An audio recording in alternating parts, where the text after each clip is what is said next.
Hello and welcome to part 2 of my Type 38 Arisaka review. This portion of the review will cover available ammunition, accessories, as well as a short discussion of history and caliber on the Type 38 Arisaka long rifle. I'm sorry that there weren't any introduction pictures, historical pictures, nor music. Unfortunately, what happened was my first laptop decided to die on me, and consequently I lost all my pictures and all my music. So none of that, unfortunately, but we will proceed with the rest of the review as best as we can. One of the most frequent questions that I get regarding the Type 38 Arisaka is, where can I find ammunition for this? Your best bet is online. I purchased mine from Cabela's in East Hartford, Connecticut. They usually have a couple boxes of 6.5 Japanese in stock, and I have some loaded here on a clip. Hornady is really the only, I've shot maybe 3 or 4 boxes of this stuff, 140 grain soft point, 6.5 Japanese, and Hornady is really the only stuff I shoot out of mine. If you're a reloader, finding ammunition or components shouldn't be that hard of an issue. I believe bullets are standard 264 diameter, and Hornady tends to underload these old military calibers for the sake of probably not getting sued litigation. I don't know if you can see there. There's the muzzle velocity. Manufacture 6.5 Japanese as well, but I've never seen it available for a decent price. This Hornady stuff usually goes for, I think, $25 or $30 for a box of 20. Last I checked and last I bought this, that was the case. I don't know what the situation is now. Norma, I think, makes it for makes 160 grain round nose bullets, again, soft point or some sort of hunting. So that's really all the ammunition I can find. Yeah, if you reload again, this should not be an issue for you. Next, we're going to cover accessories for your Type 38 Arisaka. Now, here's an early disclaimer. I'm not a reenactor, nor am I an expert on Japanese weapons and Japanese accessories. However, I do have a few, so I'll give you what information I do know. Let's first start off with the sling. The sling, just really quickly, as far as I know, was made out of leather, and this is a reconstruction, a reproduction built by World War Supply. It's meant strictly, I believe, for carrying purposes. It's not meant to be an aid in aiming. I'm not sure if you would call the dust cover on the Type 38 Arisaka rifle an accessory or not, but there's so much discussion about it on the internet that I feel that, I should probably talk about it for a while. As its name implies, the dust cover, which is here, is a cover for the bolts and for the action, the magazine, and everything. That it basically, as its name implies, whoops, bumped the tripod there, it covers the action and prevents dust and grime and mud and whatever from getting into the action and clogging it up. Now, you can hear it rattling, and that's said to have been a disadvantage on the battlefield. People say that they were frequently thrown away because it made too much noise on the battlefield. But a battlefield is a really noisy place, and I don't think you're going to be listening for the sound of this if you can hear it at all. So you'll frequently see them missing, as I said. So in the gun shop or online, or gun broker, whatever, you'll frequently see them like this. As you can see, the bolt is very, it's in the white. It looks like it's being polished. It looks brand new. And that's obviously because the dust cover did its job here. And people will pay, you will pay a bit of a premium for a rifle with an intact and matching dust cover. I would, if your rifle is missing, or you're thinking of buying a rifle that's missing a dust cover, do not buy a reproduction and mate it to the rifle. Original dust covers, and this is from what I've heard from the real serious Japanese, collectors online, is that the real original dust covers. Oh, the autofocus doesn't want to play around with us here. Oh, now it will. You can see that there are numbers stamped into the rear portion of the dust cover. This is an original and matching dust cover to my rifle. But if you buy a reproduction, it probably will fit. But the serious collectors I've been talking about, they told me that each and every dust cover was hand fitted to an individual rifle at the factory. So while they are theoretically interchangeable between rifles, they will mar the bluing after you cycle it enough times. So I can't recommend that you take a reproduction dust cover or one that doesn't match your rifle and throw it on. Again, but what you do with your rifle is your choice. The next accessory I'll talk about is this piece here. It's called a stripper clip. It will speed up your loading if you have it. Rather than loading rounds in one by one, a stripper clip will allow you to take 5 rounds and just thumb them in real fast. Now, it's a real simple piece, real simple looking piece of technology, but it was a game changer, a major game changer when Paul Mauser invented it in 1889, I want to say. Now, the original Japanese clips would have been brass, and I'll throw in a picture of that if I can find one. But these ones here that I'm using are steel Swedish clips for the Swedish Mausers, but they'll hold the 6.5 Japanese round just fine. Now what it is it's a piece of steel. There's 2 pieces of steel. One of them acts as a spring, and the one on the outside here, you can see, has the structure to hold the round by its rim, by its extraction groove, I guess it's called. It's a semi-rim in this case. Now semi-rim means that there is a rim. It looks rimless actually, but there is a rim, and it's just a hair wider in diameter than the case body preceding it. So there's just enough space for the bolts to be head spaced for the rifle to be head spaced on this tiny semi-rim here. So that's what that means. Another semi-rimmed round that I can think of is the 32 ACP, and loading the clip is pretty simple. You just take this round, you push the spring in a bit, and you push it down. And as you can see, it holds it pretty securely. Now this is going to be a bit tough, because I'm operating through the legs of the tripod here. So what I'm going to do is I'm going to show you how it's loaded. You just simply take the clip, and you'll see the stripper clip notch in there. And you'll see there are 2 bumps here. It doesn't matter which way you put it in. So you insert it, and you can see that the bumps here will catch on the edge of the notch. You'll thumb your rounds in, and your clip might come out. Most often, it will actually stay in. And with Mauser rifles, as far as I know, you can just push the bolts and chamber around. The next accessory that I'll be talking about is displayed prominently in the center of your screen, and that is the Type 30 bayonet. As its name implies, the Type 30 bayonet was adopted for alongside the Type 30 rifle. And when the Type 38 and 99 rifles were adopted, it was simply kept for the sake of consistency and logistics. Now, there are 2 defining features of the Type 30 bayonet. One is its hooked quillion here that I'll talk about in a bit, and the other is its 15.5-inch long blade. But before I start talking about that, to affix it to the end of your Type 30 Arisaka, you'll see a bayonet lug here.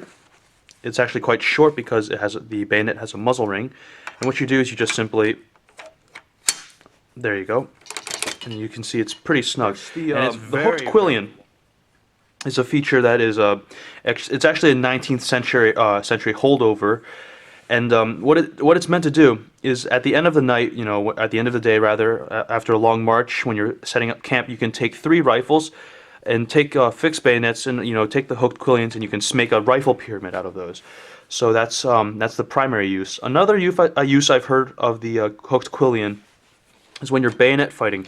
You can catch an enemy's blade in here, and then you can simply twist the bayonet, thus locking his blade in place, and then you can stab the other guy. And how useful and how true that is. The other prominent feature of the Type 30 bayonet is its length. Now this is due to a couple reasons. First is probably cultural. The Japanese just have a thing for bladed weapons, and I'll explain this in a bit as it becomes more relevant. But for example, during the Second World War, the Japanese army was the only armed force in the world, I think, that issued as a standard issue item a saber, the shingunto, the military sword. We think of it as the samurai sword, to NCOs and officers. No other army in the world did that. The second is that it was the long bayonets as well as long rifles was the military thinking of the time. A long rifle. Prior to the First World War, most militaries had a long rifle as a standard issue item, and then a shorter rifle or a carbine for cavalry and artillery and so on and so forth, and a long bayonet to go with it. Now, the idea of this really is basically the same concept as a pike, which the bayonet was developed as a replacement for. If your pike is longer than the enemy's, you can poke him, but he cannot poke you back, and thus you have the advantage. And this idea goes back thousands of years, and it was trashed, completely abandoned after the First World War. During the First World War, most soldiers found that a long rifle is unwieldy in a trench, and a long bayonet on top of a long rifle even more so. And so most soldiers instead abandoned the bayonet in favor of hand grenades, handguns, spades, shovels, clubs of all sorts, and the bayonet just fell by the wayside. And most countries that fought in the First World War realized this. In America, we ground down our bayonets. The Japanese, for probably a combination of both military thinking and culture, stayed with the long Type 30. They also probably realized, and this is knowledge in military circles, if two modern armies, with firearms, are close enough, if there's even a remote possibility of hand-to-hand combat, usually one side or the other gets driven off. The Japanese found that when they fought the Chinese, the Americans, this just was not the case. The Americans on this time had superior firepower. So when the Japanese decided to charge, we call it a banzai charge, they usually got machine gunned to bits, or American artillery just blew them to bits. And so we see it was really a very poor tactic to try and rush American lines and break it, using a banzai charge. Bayonets affixed. Excuse me. And it's a sad fact that most casualties caused by the Type 30 bayonet affixed onto the end of an Arisaka rifle were in fact Allied civilians, Chinese, Filipino civilians, as well as Allied POWs. That's just a sad fact of history. But anyways, the Japanese realized that this was a really poor tactic. So after Saipan, which was really the only successful banzai charge that I can think of, the Japanese largely abandoned the banzai charge, and they instead opted for very defensive tactics, such as fortifying caves, digging tunnel networks, building pillboxes, kill zones, etc., etc., etc. And that's when you see in battles such as Iwo Jima and Okinawa, the duration of the battles compared to earlier ones really gets longer, mostly because they dropped the banzai charge and instead went for delaying tactics. And of course, at the end of those battles, when all food was gone, all ammunition, water, supplies were gone, you see banzai charges at the end of those battles. But again, there's just no way to continue fighting.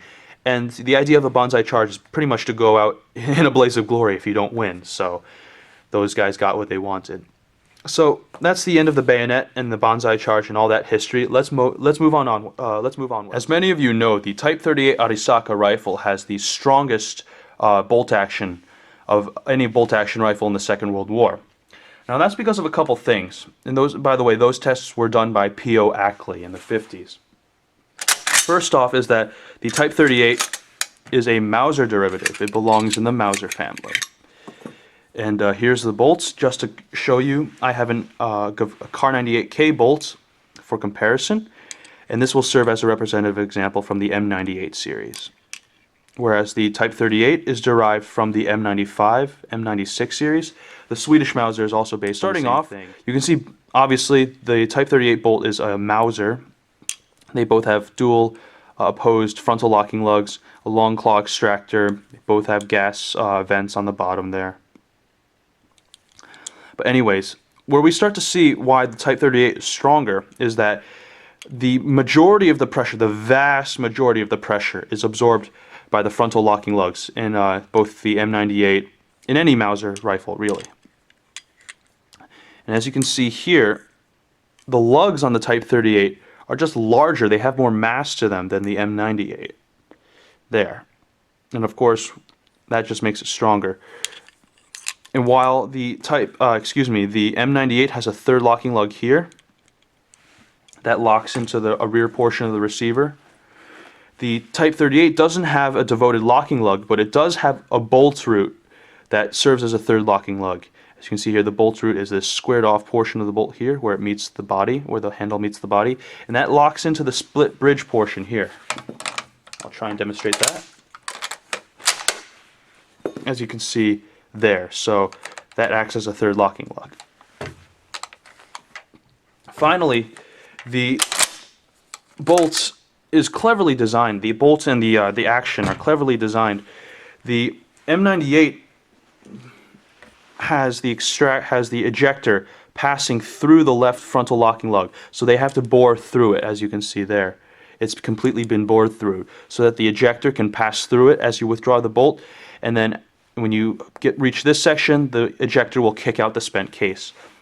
And that's not necessary on the Type 38. They cleverly designed, I don't want to bore you with too much tech, but there's actually the ejector is kind of a seesaw deal. I don't know if you can hear it or not, but it's not fixed. It actually pivots. So the way it pivots, imagine a very long V. As you retract the bolt here, you hit the rear portion of the ejector, and it pivots on its center. And that means, and it comes in right at this point here. So you don't have to bore all the way through the front locking lug. So it's a really clever piece of engineering, if you ask me. You don't have to bore through that left lug. And these two lugs are enormous compared to the M98. And also, the action itself is kind of oversized. All right, not oversized. It's overbuilt for the round, over-engineered bolt and over-engineered action for quite a... I wouldn't call this cartridge anemic. We complain about the 5.56 being anemic, and the 6.5 Japanese has it completely outclassed, I think. I believe. You hand loaders and reloaders can tell me more about that. But that's basically, I guess, in a nutshell, why the Type 38 is considered the strongest action of any bolt action during the Second World War. At some point, sooner or later, I'm inevitably going to be asked the question, how does the Type 38 Arisaka stack up against its contemporaries? Well, just to make things a bit simpler, I'm going to compare it to the two other 6.5mm bolt-action rifles of this era that everyone seems to be familiar with. But first I'm going to compare the rounds. I have with me on the right there the 6.5 by 52 Carcano and the 6.5 by 55 Swede here in its M41 configuration. Now, all these rounds are, ballistically speaking, are decently close to each other. The 6.5 by 55 Swede comes out on top, obviously, and I would rate the 6.5 by 50 semi-rimmed Japanese cartridge slightly behind this. This cartridge is about 150 feet per second or so faster than this one, and then this cartridge is the Carcano cartridge is a bit anachronistic. It's a round-nosed design left over from the 1890s, whereas these two both went to Spitzer designs. This is 160 grain, and these originally would have been loaded with 160 grain round noses as well, but I don't really have the stats on those. But the Spitzer bullet obviously gives it better aerodynamics and better terminal effect, consequently. Now, the 6.5 by 55 Swede is a 139 grain bullet, traveling at, I believe, 2,650 feet per second. 2,650 feet per second. And this one lags behind by about 150 feet. And that's again out of the long rifle. There's not too much separating these two. I would rate the Swedish M96 and M38 carbines. They're both, again, they're Mauser derivatives from the M95, the same one that the Type 38 is derived from. I would rate them slightly ahead, simply because they're just built better. I think they have better sights. The only thing I don't like about the Type 38 are the sights. They're the older ladder style, and that's actually a holdover from the black powder era, where you had more rainbow-like trajectories, and to shoot further, you really had to jack up the range, the elevation on your rear sights. With the invention of smokeless powder and Spitzer bullets, the ladder sight was no longer a real necessity, although some rifles retained it, like the M1903 Springfield. Most countries went over to a sort of ramp design, much like this Kar98K here, where you just have a ramp, and this goes up to 2,000 meters, which is pretty optimistic. But it's just it's no better. I mean, they're both V-notch sights, the Type 38 and the Kar98K, but the ramp is just simply more sturdy. The Type 38 Arisaka rifle served from 1905 all the way to the Japanese surrender in August of 1945, a good 3 decades of service.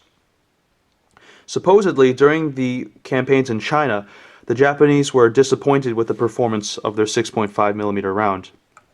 So they decided to upgun to the 7.7mm. Now this is for a couple reasons. First off is that the Chinese were using 8mm Mausers in rifles patterned after the Gewehr 88 and the M98 series of Mauser rifles. So the Chinese, despite having, a general lack of equipment as well as poor training, poor leadership, were using a better caliber. So the Japanese, I suspect, probably wanted to upgun. So they chose the 7.7 millimeter, which is ballistically very identical, almost identical, excuse me, to the 303 British. Now, the first 7.7 millimeter weapons were machine guns, and it made sense because, 6.5 millimeter in a machine gun just doesn't have the oomph in light machine guns and heavy machine guns. It doesn't have quite the power that you want. So they upgunned their machine guns, and obviously after that it made sense to standardize their rifle after the round they used in their machine gun, hence the Type 99 family of rifles.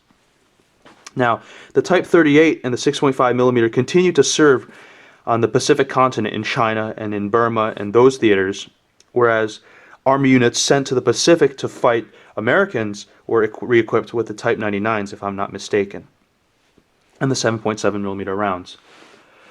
The production of the Type 38 ceased in 1941. However, like I said, they continued use on the Pacific continents, and the Navy continued to use the Type 38 as well. So any naval forces in the Pacific that ended up fighting on the ground against Americans would have been issued with Type 38s or Type 44s and 6.5 millimeter. So unfortunately, that's as much history as I can give you. There just isn't that much history out there in English on the Type 38 family of rifles. So unfortunately, this is where I'm going to have to end my review. I hope you guys enjoyed it. I have more reviews in the works, so stay tuned, and I hope to see you, ladies and gents, later.